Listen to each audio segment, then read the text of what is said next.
എന്താണ് നമ്മളെ നമ്മളാക്കുന്നത്? നമ്മുടെ ശരീരത്തെ നിർമ്മിക്കുന്ന ആ ബ്ലൂ പ്രിന്റ്, അതിനെക്കുറിച്ചാണ് നമ്മളിന്ന് സംസാരിക്കാൻ പോകുന്നത്. ജീവന്റെ ആ രഹസ്യ കോഡിന്റെ ഉള്ളറകളിലേക്ക് നമുക്കൊന്ന് പോയി നോക്കിയാലോ? അപ്പോ ഇതാണ് നമ്മുടെ ആദ്യത്തെ ചോദ്യം. ഒരു മനുഷ്യനെ നിർമ്മിക്കാനുള്ള ആ ഇൻസ്ട്രക്ഷൻ മാനുവൽ അതെവിടെയാണ്? നിങ്ങളുടെ കണ്ണിന്റെ നിറം, മുടിയുടെ സ്വഭാവം, ഉയരം ഇതെല്ലാം തീരുമാനിക്കുന്ന ആ മാസ്റ്റർ പ്ലാൻ എവിടെയാണ് ഒളിപ്പിച്ചു വെച്ചിരിക്കുന്നത്? നമുക്ക് കണ്ടുപിടിക്കാം. ഒന്ന് ആലോചിച്ചു നോക്കൂ, ഒരു മനുഷ്യനെ ഉണ്ടാക്കാനായി എത്രമാത്രം വിവരങ്ങൾ വേണം? ഇത് വെറുതെ അവിടെയും ഇവിടെയും ഇട്ടാൽ ശരിയാവില്ലല്ലോ. അതുകൊണ്ട് നമ്മുടെ ശരീരം ഈ വിവരങ്ങളെല്ലാം ഒരു വലിയ ലൈബ്രറിയിലെ പുസ്തകങ്ങൾ പോലെ ഭംഗിയായി അടുക്കി വെച്ചിട്ടുണ്ട്. ആ ലൈബ്രറിയെയാണ് നമ്മൾ ക്രോമോസോമുകൾ എന്ന് വിളിക്കുന്നത്. ഓക്കെ, അപ്പോ ഇപ്പൊ നിങ്ങൾ കാണുന്നത് ഒരു മനുഷ്യന്റെ കാരിയോടൈപ്പാണ്. അതായത് നമ്മുടെ ഒരു കോശത്തിനുള്ളിലെ ക്രോമോസോമുകളുടെ ഒരു സമ്പൂർണ്ണ ചിത്രം.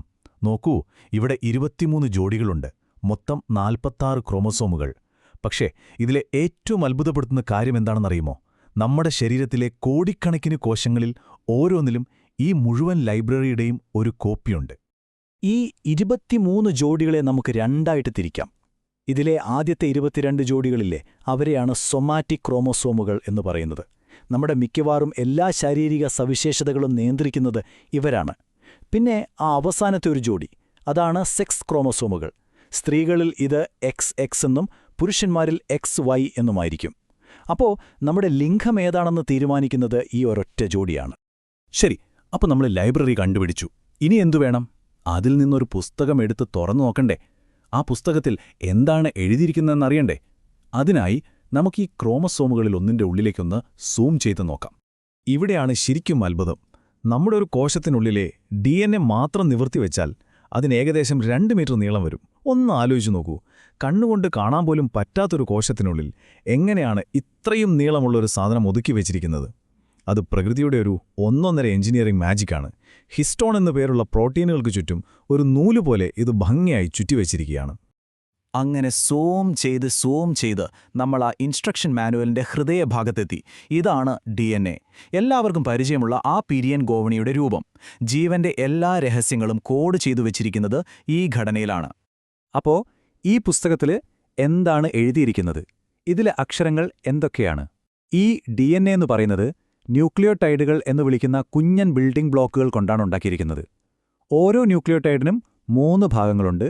ഒരു ഷുഗർ, ഒരു ഫോസ്ഫേറ്റ്, പിന്നെ ഏറ്റവും പ്രധാനപ്പെട്ട ഭാഗം ഒരു നൈട്രജൻ ബേസ്. ഇനിയാണ് ഏറ്റവും രസകരമായ കാര്യം.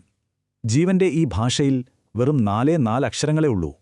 A, G, C, പിന്നെ T. ഈ പിരിയൻ ഗോവണിയുടെ പടികൾ പോലെ A എപ്പോഴും ടിയോടൊപ്പവും C എപ്പോഴും ജിയോടൊപ്പവുമാണ് ജോഡി ചേരുന്നത്. ഈ 4 അക്ഷരങ്ങൾ ഏത് ക്രമത്തിൽ വരുന്നു എന്നതിനെ ആശ്രയിച്ചിരിക്കും നമ്മുടെ ഓരോരുത്തരുടെയും പ്രത്യേകതകൾ. ഓക്കെ, അപ്പോൾ DNAയുടെ ഘടന നമുക്ക് പിടികിട്ടി. ഇനി ഇതിന്റെ ഫംഗ്ഷൻ എന്താണെന്ന് നോക്കാം. നമ്മൾ നേരത്തെ പറഞ്ഞ ആ ലൈബ്രറിയിലെ പുസ്തകം ഒരു വലിയ പാചക പുസ്തകമാണെന്ന് സങ്കല്പിക്കുക. അങ്ങനെയെങ്കിൽ അതിലെ ഓരോ പാചകക്കുറിപ്പിനെയും നമുക്ക് ഒരു ജീൻ എന്ന് വിളിക്കാം. സിമ്പിളായി പറഞ്ഞാൽ അതാണ് ഒരു ജീൻ. അതായത് ഒരു പ്രത്യേക പ്രോട്ടീൻ ഉണ്ടാക്കാനുള്ള നിർദ്ദേശമടങ്ങിയ DNAയുടെ ഒരു ഭാഗം. ഓരോ ജീനും ഓരോ സ്പെസിഫിക് പ്രോട്ടീൻ ഉണ്ടാക്കാനുള്ള ഒരു റെസിപ്പിയാണ്. അത്രയുള്ളൂ. ഇപ്പോ കയ്യിലൊരു റെസിപ്പി ബുക്കുണ്ടെന്ന് വെച്ച് കാര്യമില്ലല്ലോ. ആരെങ്കിലും അത് വായിച്ച് ആ വിഭവം ഉണ്ടാക്കണം, അല്ലേ? അതുപോലെ തന്നെയാണ് ഇവിടെയും. കോശത്തിന് ഈ ജീൻ എന്ന റെസിപ്പി വായിച്ച് അതിൽ പറയുന്ന പ്രോട്ടീനും ഉണ്ടാക്കണം. അപ്പോ അടുത്തതായി നമ്മൾ നോക്കാൻ പോകുന്നത് അതാണ്, ഈ നിർമ്മാണം എങ്ങനെയാണ് നടക്കുന്നതെന്ന്.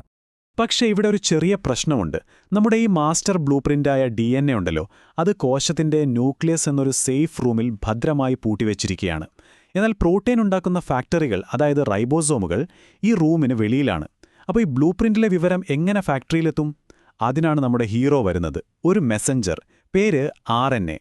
അപ്പോൾ ഈ RNA മെസ്സഞ്ചറിന് നമ്മുടെ DNAയിൽ നിന്ന് ചില വ്യത്യാസങ്ങളുണ്ട്.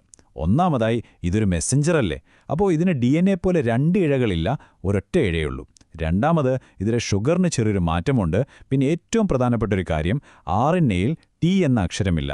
അതിന് പകരം U എന്ന പുതിയൊരു അക്ഷരമാണ് ഉപയോഗിക്കുന്നത്, യുറാസിൽ. അപ്പോൾ ഈ പ്രോട്ടീൻ ഉണ്ടാക്കുന്ന പ്രോസസ്സ് 2 പ്രധാന സ്റ്റെപ്പുകളിലാണ് നടക്കുന്നത്. Step 1, transcription. ഇത് നടക്കുന്നത് ന്യൂക്ലിയസിനുള്ളിലാണ്. അവിടെ വെച്ച് DNAയിലെ ജീനിന്റെ ഒരു ഫോട്ടോ കോപ്പി എടുക്കുന്നു. ഈ കോപ്പിയാണ് മെസ്സഞ്ചർ RNA അഥവാ mRNA. Step 2, translation.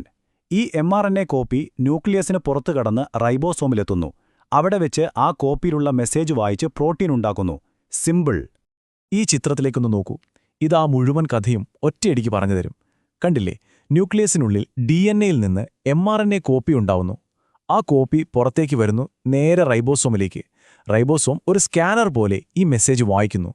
എന്നിട്ട് അതിലെ ഓരോ കോഡിനും വേണ്ട അമിനോ ആസിഡുകളെ ഒന്നിനു പുറകെ ഒന്നായി ചേർത്ത് നമ്മുടെ പ്രോട്ടീൻ റെഡി. അപ്പോ നമ്മളെ നമ്മളാക്കുന്ന ഈ ബ്ലൂ പ്രിന്റ് എത്ര വലുതും സങ്കീർണവുമാണെന്ന് ഇപ്പോൾ മനസ്സിലായില്ലേ? ഏകദേശം 300 കോടി അക്ഷരങ്ങളുള്ള ഒരു ഭീമൻ പുസ്തകം.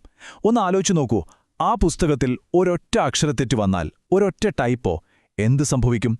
ചിലപ്പോൾ അത് വലിയ മാറ്റങ്ങൾക്ക് തന്നെ കാരണമായേക്കാം, അല്ലേ? അത്തരം മാറ്റങ്ങളെക്കുറിച്ചും അതിന്റെ പ്രത്യാഘാതങ്ങളെക്കുറിച്ചുമൊക്കെ നമുക്ക് വഴിയെ സംസാരിക്കാം. പക്ഷേ ആ ഒരു ചോദ്യം നിങ്ങളുടെ മനസ്സിലിരിക്കട്ടെ. ഈയൊരു ചിന്തയോടെ നമുക്ക് ഇന്നത്തെ ഈ വിവരണം ഇവിടെ നിർത്താം.